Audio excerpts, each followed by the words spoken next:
Hey guys, it's Simeon. This is Wrestling Unlimited as we are here on the 14th of April 2021 to talk about everything that went down tonight on AEW Dynamite.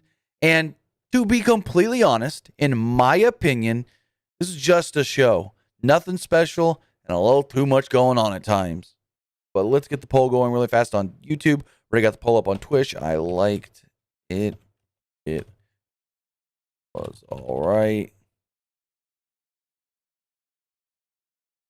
And the final one, didn't like it. But with that, we're here to talk about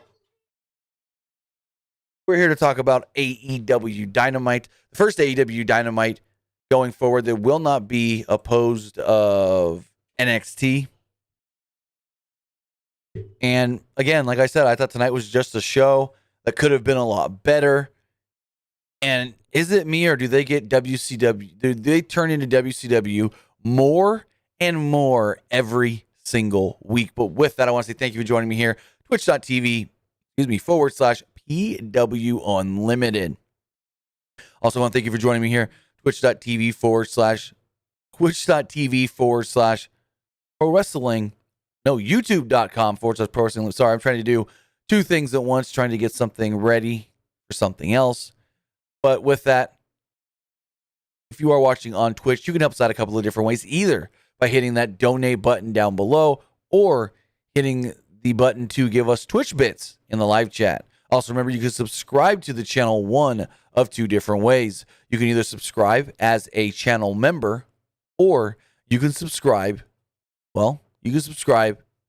free with Amazon Prime, because if you have Amazon Prime, then you have Prime Gaming. With Prime Gaming, you get one free subscription to any Twitch channel you want to subscribe to throughout the month, and I would greatly appreciate it if you subscribe to us right here, PW Unlimited. Also, if you're watching on YouTube, you can help us out a couple of different ways, either with a super chat or super sticker donation, or you can help us out by joining the channel and subscribing as a channel member.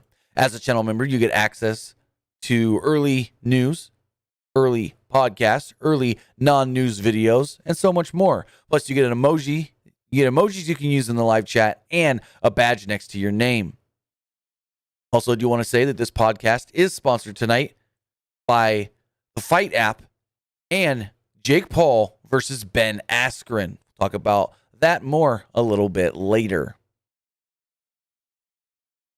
But with that, we're here to talk about Dynamite, and the show kicked off the AEW World Championship match, the World Tag Team Championship match, the Young Bucks defending against Pac and Phoenix. And I'm going to say it right now, I never once got into this match. There was a lot, and I mean a lot, of choreographed spots that just never pulled me in. Way too much of the Bucks trying to tell us, hey, we're heels now. We're going to do heel things. Way too much of that. Like, they really had to hammer it in that they're not the babyface Bucks anymore. They've finally done it. I mean, Don Callis is on commentary.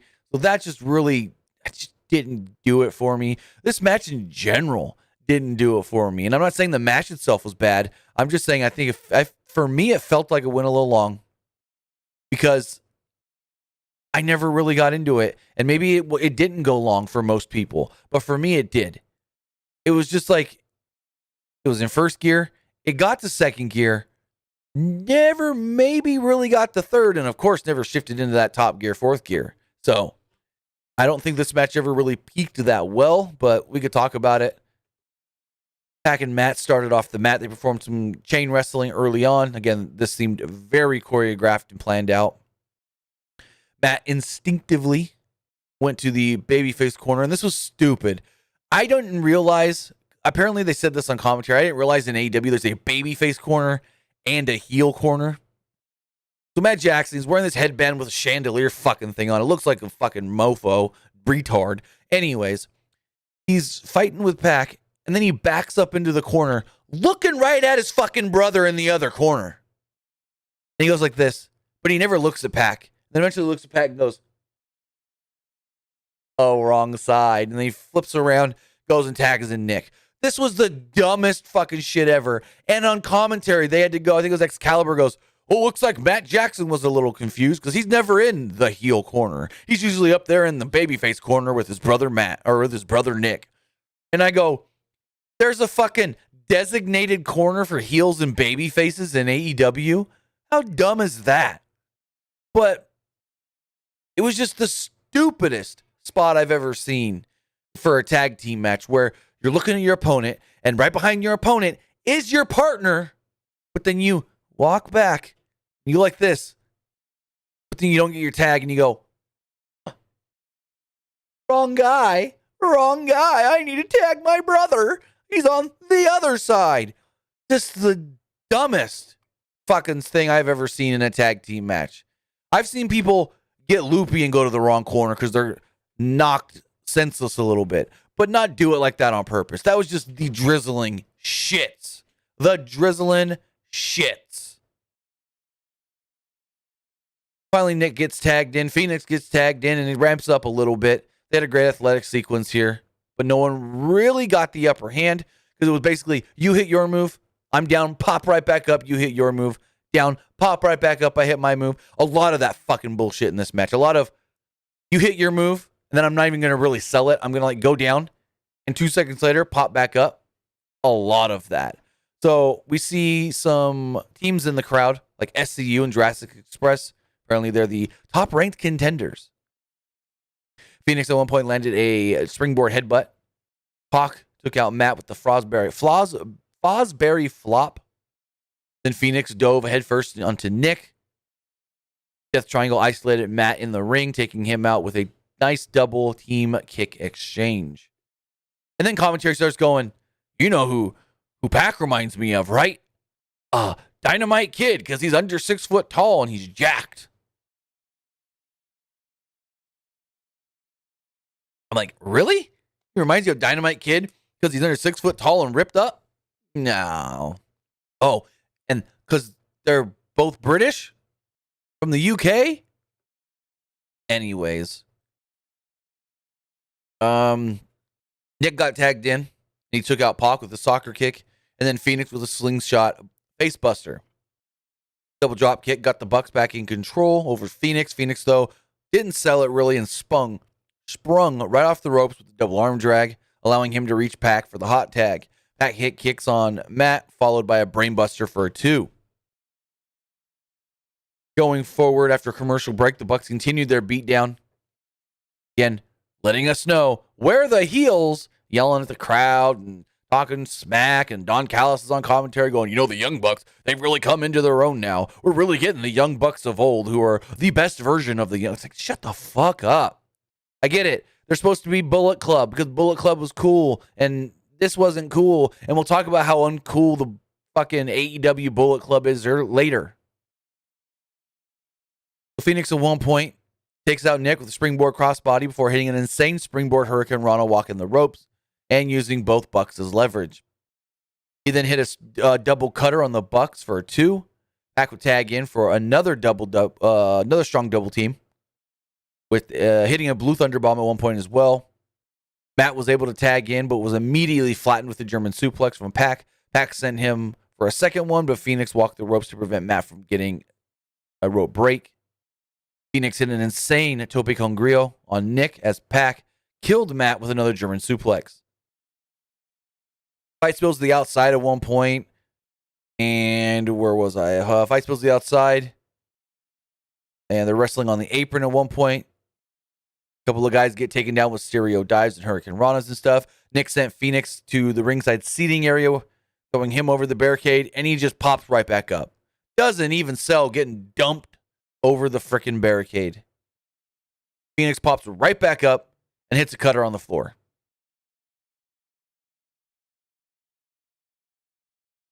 Back in the ring, Pac and Matt were the legal men. Pac landed a superplex, followed by a frog splash to Phoenix. Pac frog splash from Phoenix. Pac tagged in and climbed to do the Black Arrow, hitting it, and then Phoenix tried to run some interference, but Nick was able to break up the pin. After dropping Phoenix, Nick dragged his brother to the corner and tagged himself in. He hit a running boot on Pac. or Pac, whatever you want to call him. Pac tried to hit another German on Nick, but Nick was able to cheap shot him with a low blow. Nick then unmasked Phoenix, the legal man. Then the Bucks hit stereo super kicks on Phoenix to pick up the victory. The Bucks retain the titles, and then Matt gets in the camera and he's like, that's what we are now. That's what we are now. You guys better be ready for this. And I'm like, you're trying way too hard, bro. You're trying way too hard to tell us we're not baby faces. We're the heels, and we don't care for the rules. Ha ha ha. No. When you guys were the Bullet Club back in New Japan and you guys were the heels, it came off so natural. But now it's just too much. You can tell they're trying. It's like, oh, we really got to do what we can to not get cheered. We're the Young Bucks, and we're always going to be cheered. So if we do as much heel things as possible, they will boo us. And they booed tonight because an AEW crowd loves to be part of the show and knows really what to do. Like, you don't get just randos at AEW shows. They know how to cheer, how to boo, who to cheer, who to boo. I'm just not for it. And I'll talk more about this when we get the promo later with Kenny and the Good Brothers.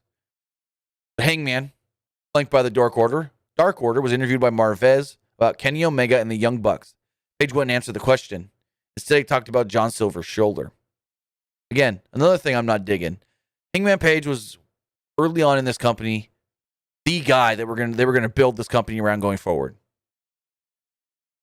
And he's, again, another one of these guys that they floundered. No offense to the Dark Order. But whenever I see Dark Order, I go, oh, what BTE skit did they just film? What goofy, wacky, dumb shit did they just film? And then you see Hangman with them, and you just think, oh, well, Hangman's not being taken seriously because he's with the Dark Order. At least when Dark Order had Brody Lee, they had some semblance of, what's the word I'm looking for? Oh, I can't even think of the word. There's some semblance of, we're not just geeks. We're not just goobs. We're not just comedy guys. It's not all about, oh, wow, Stu Grayson's got a crush on Anna Jay, and now he's getting weirded out every time there's a new chick sitting in the Dark Order lair. Oh, it's not about Five has a small shrimp dick, and all these stupid jokes. Like, they got to get Hangman away from Dark Order. I get it. They've built this thing up so much. And I figured out the word I was thinking of. He's losing credibility. I'm going to say it right now. I don't see him as the serious Hangman Page I saw a year ago. I really don't. And another reason for that doesn't even have to do with Dark Order. It has to do with the Hangman Page booking. It seems to me, and you guys can dispute me if I'm wrong, it seems to me that Hangman is always used to further somebody else's storyline, to get somebody else over. I mean, when he was tag team champions with Kenny Omega, that wasn't about Hangman. That was about Hangman and Kenny being the champions. That was all about the Bucks. The Bucks being conflicted. FTR coming in. FTR then playing with Hangman's mind, building up to FTR getting the tag titles and then challenging the Bucks. And then I guess you could say, well, that built Hangman and Kenny in the Eliminator tournament. Yeah, kind of. But then they start the whole Matt Hardy Dark Order stuff with Hangman. Only for that to help build Matt up enough to where he hates the Dark Order and Darby for some reason. That's another thing that I don't fucking get. This was all supposed to be Matt Hardy and his group against the Dark Order, and then it turned into Matt Hardy versus Sting and Darby Allin, and don't even get me started on that we'll talk about later. Convoluted bullshit, but I don't think Hangman's been used to the best of his abilities. And if Hangman doesn't re-sign in January, I would not be shocked. We're going to talk about this more as we go through the year, but AEW is going to have an interesting time coming at the end of this year when a lot of their early signees, their contracts are going to come up in January, February, and March. I mean, there's a number of AEW talent that in the next year could be gone. I doubt a lot of them leave, but I could see a couple of them go, I tried this. We had a lot of fun. WWE's offering me this. Ring of Honor's offering me this. New Japan's offering me this. Maybe I go try that for a year or 2 or 3. So, WWE is going to be coming after some people come January, and we'll see who. And I think Hangman could be one of them. I don't know if he leaves, but I know that WWE is going to pursue him hard, very hard. Next up, we have the Inner Circle and Mike Tyson interviewed by Marvez. Marvez asked why Jericho and Tyson aren't enemies anymore. Jericho said he called Tyson to apologize after the Pinnacle turned on him. Like, what? What kind of fucking sense does that make? The Pinnacle turned on me. Now I need Mike Tyson. What? I called and apologized to Tyson because the Pinnacle... That makes no sense because the Pinnacle and MJF and all that was well after the Hangman or the Jericho Tyson stuff. So again, something else that AEW is talking that just doesn't make any fucking sense at all. Jericho said that he's thankful that Tyson had his back last week, but he doesn't expect any special favors tonight as Tyson's the special ring enforcer, I guess you can call him. Tyson said he's firm but fair. He's going to call it right down the middle. May the best man win. May the best man win. Fucking Tyson out here grabbing Dax Harwood and stuff during the match. Cash got run over and go, hey, you're not supposed to get involved. Like, there's a lot of convoluted bullshit on this show. I'm going to say right now, if I was voting with you guys here on Twitch and it was, did I like it? Was it all right? Did I don't like it? I'd give it it was all right. And like a low, it was all right. Then we had something that was actually better than I expected. Jade Cargill versus Red Velvet. Not a great match for anything, but it was better than I expected. Velvet exploded right out of the gate with some strikes, but was immediately leveled with a pump kick from Cargill. Velvet escaped out of a suplex attempt and landed a high kick. She sent Cargill to the floor. She followed it up with a nice tope suicida on the outside. Velvet tried to keep up the action, but Cargill fought back and sent Velvet into the barricade before tossing her into the crowd. Cargill brought her opponent back into the ring the hard way with a delayed brainbuster ahead of the commercial break. When we got back from the break, Velvet was immediately hitting a cyclone kick and avoided a corner spear, sending Cargill into the ring post. Cargill ran into repeated right hands and a leaping lariat. Going into the finish of this match, Velvet went to the top for a moonsault, but Cargill rolled out of the way. And Jade hit the wheelbarrow facebuster to pick up the victory. So again, better than I expected. Wasn't great, but we weren't expecting great with these two women's experience level, I guess you could say. But I expected worse. I expected more botched spots, and honestly, I don't think they're... Trying to think back to the match and look at my notes, I don't think there really was one like actual botched spot in this match. I think everything went fluid according to plan, and you probably got to give kudos to the coaches for really helping them probably work out this match beforehand. So in the back, they aired some clips from last Friday's AEW house show that no one got to watch. The House Always Wins show. They showed clips of Cody versus Aaron Solo, where Anthony Ogogo would get involved. They said it was a unprovoked attack by the former boxer Anthony Ogogo on Cody. Like, okay, whatever. Ogogo had his first official match, not just first official match in AEW, but first official match like ever outside of training. He was joined with QT Marshall, Aaron Solo, and Nick Camarado. Not much here. He took on Cole Carter. Carter tried to out-wrestle Ogogo, so Ogogo just killed him with a punch in the gut, leading to the referee stoppage. So is that what this guy's going to be? He's a boxer, so all he can do is punch you in the gut, and because of that, the guy is TKO'd. Like this, I couldn't say if Anthony Ogogo sucked or if Anthony Ogogo was any good because he didn't do shit. He didn't do jack shit in this match. He punched the fucker in the gut. Couldn't continue, and the referee called it. TKO, referee stoppage. Then we got Miro cutting a promo. This is pretty good. Basically said, Kip, I've been trying to call you, but you disappeared after Arcade Anarchy.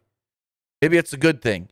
I want to go for gold. I don't care what champion it is, but if you're in AEW and you've got gold, you better be like Kip Sabian and run away and disappear because I'm going to take your title. So if they're going to build... So we got Kenny as the AEW World Champion. I don't see that working. But we got TNT title on Darby. I could see Darby versus Miro. Miro just needs to get built up a little more with some singles wins. Because really, He doesn't have many, if any. Next up, we have Chris Jericho and Dax Harwood with special guest enforcer Mike Tyson. This felt like too much just to do too much. There was no reason at all that Tyson needed to be here. Not one reason whatsoever that we needed a special ringside enforcer and Mike Tyson. Because the referee was doing a damn good job, especially when freaking FTR comes down and he goes, hey, only one of you can stay here. Cash and totally figure it out, but one of you got to leave. And totally left. As Jericho also had Guevara. I don't know where that stipulation got involved. Only one corner, man. But that's what they did tonight. Even though Jericho technically had two. Because fucking, as we saw earlier, as the match spilled to the outside. And like, Dax is on the attack of Jericho. And fucking Tyson just like waist locks him and pulls him back. And then kind of just lets go. And then kind of grabs him again. And Cash runs over and goes, you're not supposed to touch him. Again, this is just doing too much to do too much. It was like they're not allowed to fight on the outside. So, because commentary tried to say, you know, Tyson's just trying to make this a fair fight and not let too much go on outside. Well, it's not what the fucking count is for. The referee's counting to 20 or whatever it is in AEW. That's why not a lot happens on the outside because they got to jump back in before they get counted out. There was no need for Tyson. And the first portion of this match, not much really happened until he came back from a commercial. Harwood tossed Jericho shoulder first into the post. He and Tyson exchanged some words.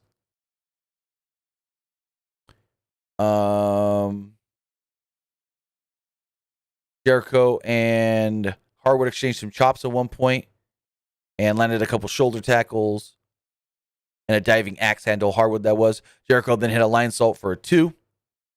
Harwood popped up, basically no-sold the lion salt with a strong elbow, leading to a stiff forearm exchange. Jericho down to Harwood with a lariat for a 2. Jericho attacked in the corner, but Harwood turned it into a rebound powerbomb for a near fall. Harwood tried to follow this up with a diving headbutt, but Jericho rolled right out of the way and locked on the lion tamer. Wheeler landed a cheap shot, allowing Harwood to roll up Jericho for a 2. Guevara then took out Wheeler at ringside.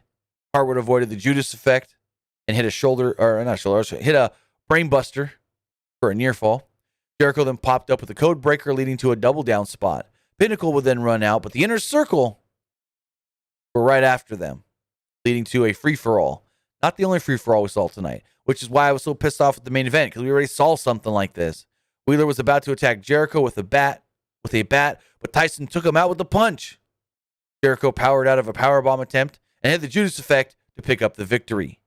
After the match, Jericho officially inducted Mike Tyson into the Inner Circle.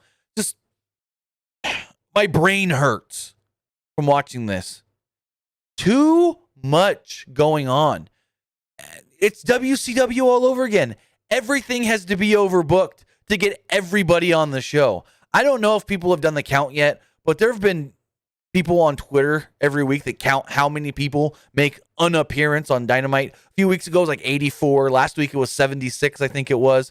It's like AEW just does way too much to get people on TV and then go, unlike other companies, we try to get as many people on TV every week as possible. Everybody gets TV time. It's just like, and Tony Khan has made that statement before, saying that their roster gets more TV time than other rosters, and they try to get as many people on the shows every week as possible. Like, yeah, but when you're doing too much to where it's convoluting everything and taking away from the matches, you need to tone it fucking down. So let me get this dumb fucking shit. Kenny Omega, Don Callis, the Young Bucks, and the Good Brothers in the I guess parking lot. Callis said that we haven't seen anything yet. Everything is going to change. This is just the beginning of the story. Omega said that they haven't changed, though. They've just finally become themselves. Matt Jackson then cut a promo. They're wearing fucking those old school Triple H DX biker hats or whatever you want to call them. Matt's got his on backwards. What fucking Triple H's Stephanie wore in 2000. Nick's got his on forwards. It makes him look like an old man. Matt said they're putting the AEW tag team division on notice. And Callis said to be prepared to be surprised again. Nick then said something about, you ready to do it? And teased super kicking the cameraman, and then they stopped and they giggled and they laughed. And then they both looked at Dawn, and Dawn super kicked the cameraman. So stupid. They're trying way too hard to be heels. It's like, we got to do so much of this stuff so they don't cheer us anymore because we're the Young Bucks and Kenny Omega. It's dumb. Good little video, though, next up about, on Thunder Rosa. She says she's just not here to take over the AEW women's division. She wants to take over the world. She wants to come after Hikaru Shida and then Serena Deeb, because Shida's got the AEW World Women's title and Serena Deeb's got the NWA Women's World title. She said that she doesn't care who wins between Shida and Ty Conti because she wants them next. She wants the winner next, and then she'll also be going after Serena because she wants both belts. Going forward, we had a Chris Statlander showcase match. Chris Statlander versus Amber Nova. It's Chris Statlander's first match back in like 10, 11 months. And she looked good.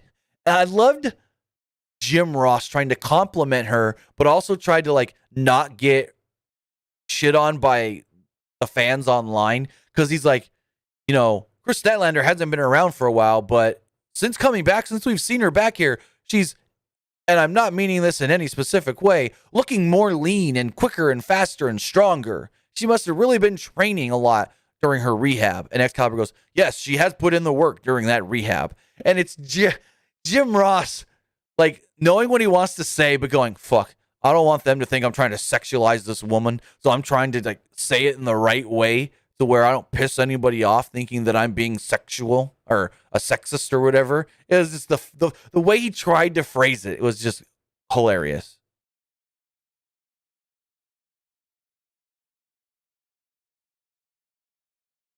So this match wasn't bad. Beginning of the match, Statlander booped the referee. He locked up her and Nova, that was. And she got, Nova backed her up into the ropes, so Statlander just dropped her to the mat. Statlander booped Nova, caught a kick, and landed a stiff forearm. She then hit a nice-looking power slam. Nova fired up for a moment, but was just pressed right to the mat. Statlander then followed this up with a cartwheel leg drop into a flipping senton, roundhouse kick, and the Big Bang Theory to pick up the victory. So it really put over how she looked stronger and faster, even stronger and faster than before she got injured. But I thought this was good. Best Friends were out there with her. Orange Cassidy was out there. They also got to promote that Best Friends are going to wrestle on Elevation Monday. Orange Cassidy, they got a victory on Elevation this past Monday. Orange Cassidy picked up an Elevation as well, or a win on Dark as well. So kudos. This wasn't bad at all. Got a pretty good promo from Team Taz. Taz was interviewed by Dasha about Christian Cage. Starks got frustrated of waiting for Christian Cage, even though he's like, we waited 6 months for Hobbs to give us an answer. Well, we have to wait a week for Christian Cage? And Brian Cage tries to say something, and Taz's like, hey, I understand you and Ricky got some stuff going on. I want you guys to stay back here. I got some business to take care of in the ring. I got Hobbs, I got Hook. We're going to do it.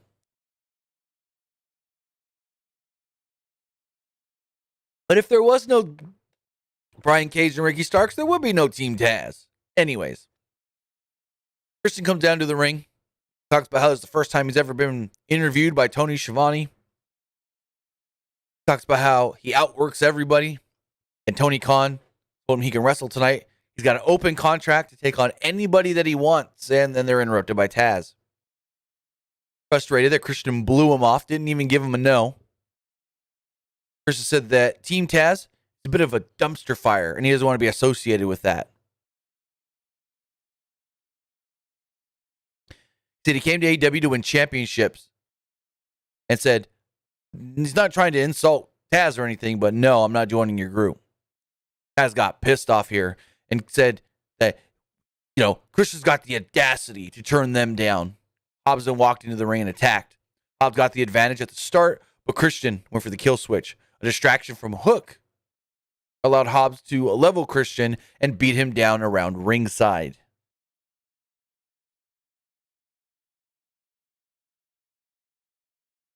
So, hold on. I like the question in the live chat right now. Half Nuts Comedy says, so many factors, so he means factions, and teams. Can you name 10 singles? Like, are you asking if I can name 10 guys that aren't linked to a group? Probably not. I mean, Cody's technically not yet in a group. Well, no. No, I can't. Because this is New Japan 101. Everyone's linked to some sort of a faction, so everybody's got a friend. Half nuts, you're right. You can't name 10 people. Like, hold on. You know what I'm going to do? I'll pull up the AEW roster. I can name someone not in a group. Fucking, technically, Brandon Cutler's not in an actual group. There's somebody. But if you look at everybody on this roster, in a group or a tag team, in a group or a tag team, in a group or a tag team, in a group or a tag team, in a group or a tag team. I mean, Brandon Cutler's technically not in a group. Christian is not in a group. There's 2. Cody, well, he's got the Nightmare family, so no. I mean, Ethan Page would have been a great guy to see as a singles. What do? Fucking immediately just link him up with Scorpio Sky, because Scorpio Sky is apparently no longer SCU. Joey Janela, but when's the last time we ever saw that fucker? Moxley. He was trying to get to 10. Kip Sabian, because I guess him and Miro are done. So Miro, there's another one. We got 6 so far. Matt Sydal, nope, he's in a tag team with his brother. Nakazawa, I guess, is not technically in a group, kind of like Brandon Cutler. Jimmy Tuesday says, Janela's with Sonny Kiss or not? Who knows? When's the last time Joey Janela appeared on this fucking program? Keep going down this list. Keep going down this list. Keep going down this list. Keep going down.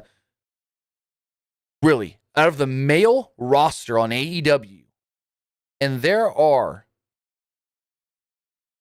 4, 1, 2, 4, 5, 6, 7, 8, 9, 10, 11, 12, 13, 14, 15, 17, 18.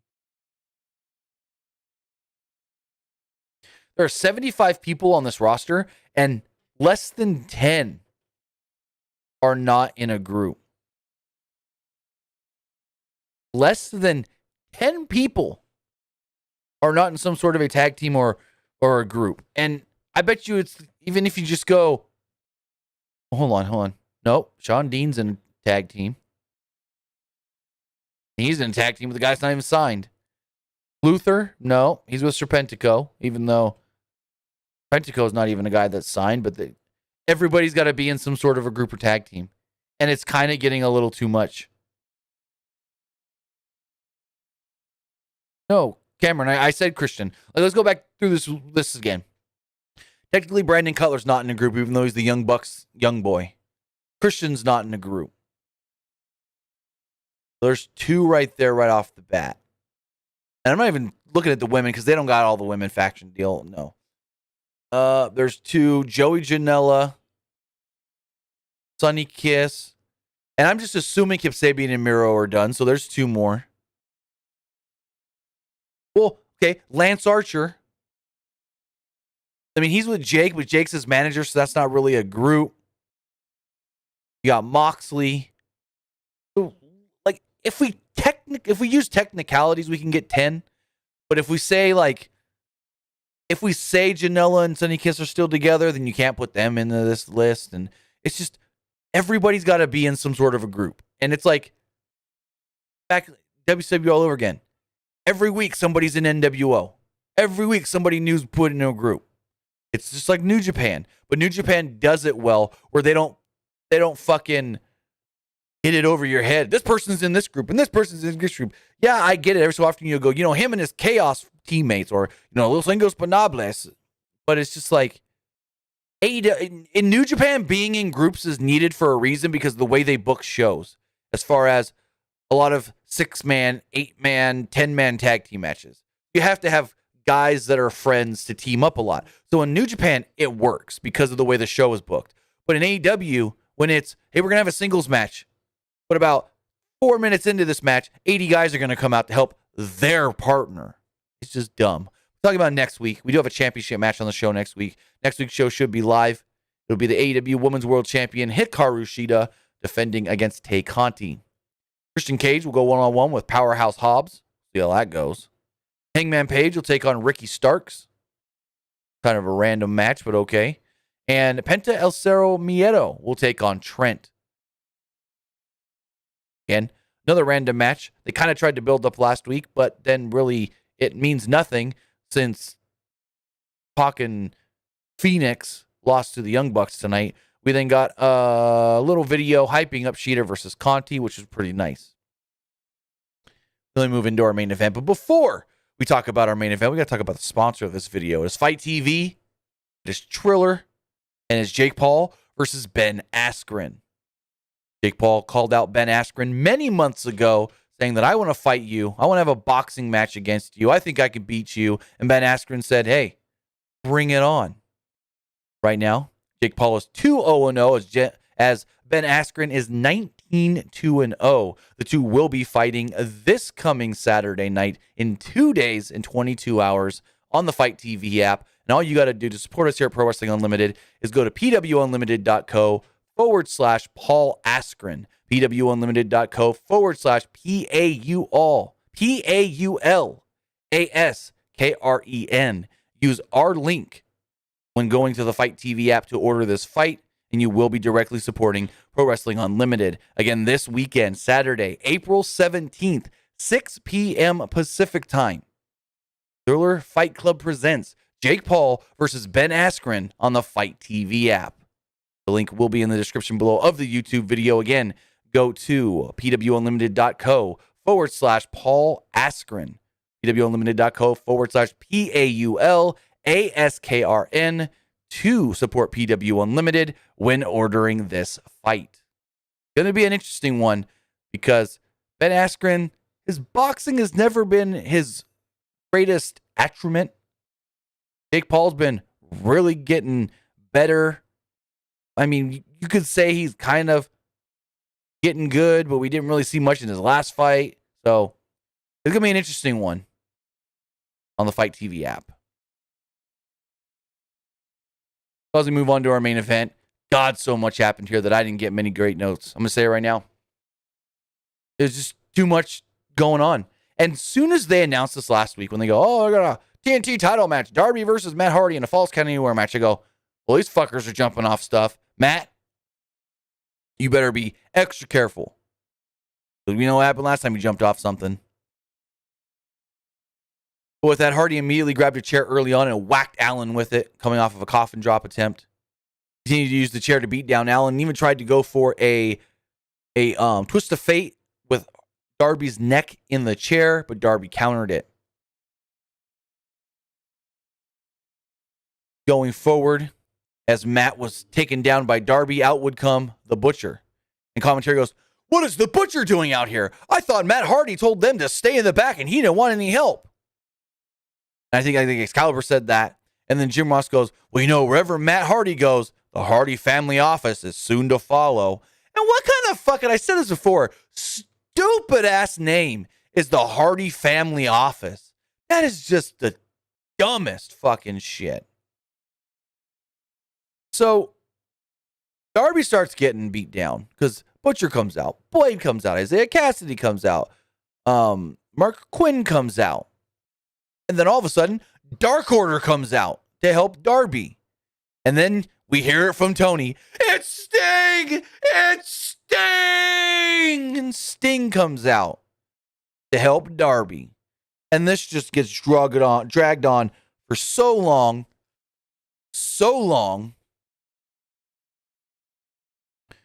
During a commercial break, the two factions continued to brawl as Hardy suplexed Allen into a trash can. After we get back, Hardy whipped Allen across the steel steps and crashed into the barricade. Hardy covered on the floor for a 2. Ethan Page and Scorpio Sky just, for some fucking reason, run in. Because Lance Archer, for some reason, ran in. And Ethan Page looks at Lance Archer, looks at Scorpio Sky, looks back at Archer, goes, you got this? You got this? We're out. Why did they need to come down here at all? That made no sense for Scorpio Sky and Ethan Page to walk out here. Just to look at Lance Archer and go, hey, big man, we're going to leave. Did you get lost on your way to the bar? Fucking dumb. You drunk stumbling around bar to bar or something and you walked out the wrong door? I don't know. There's no need for these two. And frickin' Lance Archer really didn't do anything either. Archer did hit a blackout on Isaiah Cassidy for staring at Sting. Where is this leading to? Sting versus Lance Archer? Or is Sting trying to get on, or Lance Archer trying to get on Sting's good side to get a match against Darby for the, I don't know. Again, just too much stuff going on. And it's not like this is the only time we saw something like this tonight. No, we saw it with the Pinnacle and the Inner Circle too, a big old brawl type deal. Sting at one point tosses Darby the bat. And on commentary, they say that he's probably conflicted. Do I use the bat or not? Hardy, though, surprises Allen with a low blow for setting him up for a chair-assisted twist of fate. Hardy hit it on the stage for a close near fall.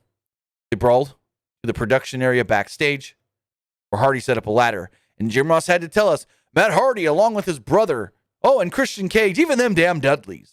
They're the innovators of the TLC, tables, ladders, and chairs match. So Matt really knows how to use this ladder and that table.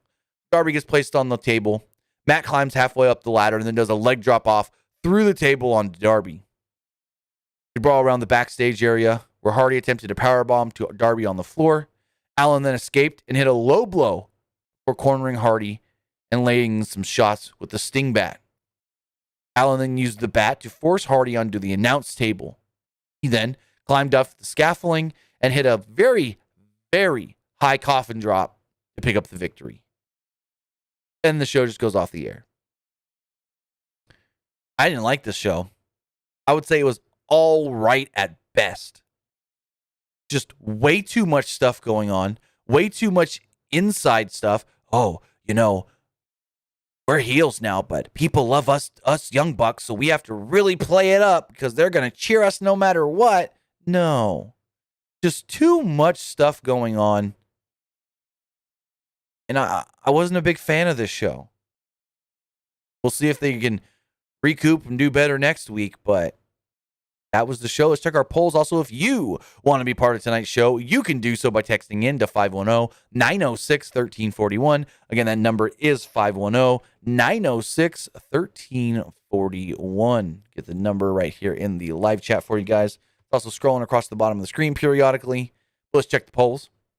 As far as the Twitch poll goes, 88% of you liked the show, with 13% saying it was all right.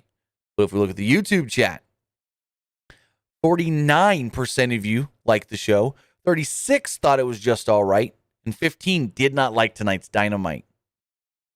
We do have a couple text messages here. This person says, nope.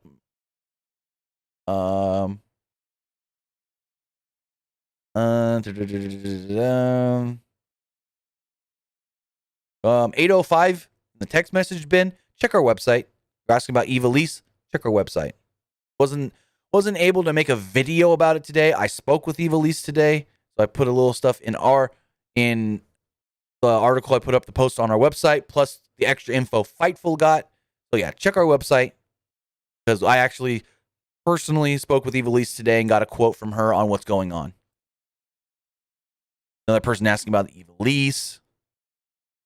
Person says Lucha Bros heel or babyface. So babyface. The Death Triangle, at least based off of tonight's match, babyface. Person says, I do wish the Gallows and Anderson go back to Impact and stay in Impact. They're just being wasted at AEW. Do you agree? I mean, they're okay. They get their BTE segment in every week. They get to say, hey, we're jerking off. Or we're kizzing, whatever they call it. We're hitting kisses. But they're whatever. They're helping Kenny. And they're not doing anything bad or anything. So I'm okay with it. I'm okay with them being on the show. And this last text message here says, I don't fully agree with you saying that the Young Bucks are trying too hard to be heels. It's just that they're trying too hard to be something that they're not. But ain't that what I said? They're trying too hard to be heels. What is this something that they're not then? Is what I don't get what you're saying. We have one more text message coming in. Is it me, or is Kenny Omega's new group with Don Callis just trying to be a hybrid mixture of D-Generation X and the NWO? I can see that. Person says, last text message here. Do you think Christian versus Team Taz being a long-term feud with Christian joining or Brian turning face? I mean, eventually it looks like Brian Cage is going to tear off from Team Taz, so we'll see how that goes. I'm looking at the chat really fast. I'm just saying something doesn't feel right. I don't think this show lives up to Dynamite standards like it used to be. Ever since March Dynamite, it's just been okay. I agree. I really do agree with that. And Vishon Noel in the chat. There's been something off a little bit by AEW. And I agree. For the last month or so. But with that, I want to say thank you guys for joining me here. Twitch.tv/PW Unlimited. YouTube.com/Pro Wrestling Unlimited. We won't be live here tomorrow night, but tomorrow night at roughly 9 p.m. Pacific time, I will be live. Twitch.tv/Timmy Buddy. It's MLB The Show, ladies and gentlemen. MLB The Show drops tomorrow for Collector's Edition purchasers. I made sure to get that Collector's Edition. Game's supposed to be available to play 9 p.m. Pacific. Hopefully they let me load it up early, preload that game onto my PlayStation, because we're going in and we're going to play quite a few hours. I love MLB The Show. Playing tomorrow, twitch.tv/Timmy Buddy, 9 p.m. Pacific, midnight Eastern. Soon as that game drops on the PlayStation Network, I will have that game pre-installed if possible, and we'll be going. I may go live a little earlier than that, playing some other games just to get you guys a little warmed up, but tomorrow night, I will 100% promise I will be streaming on my Twitch channel, and we will be playing some MLB The Show. And we're going to go hard, because I love Road to Show. I love Road to the Show mode, or however they say it.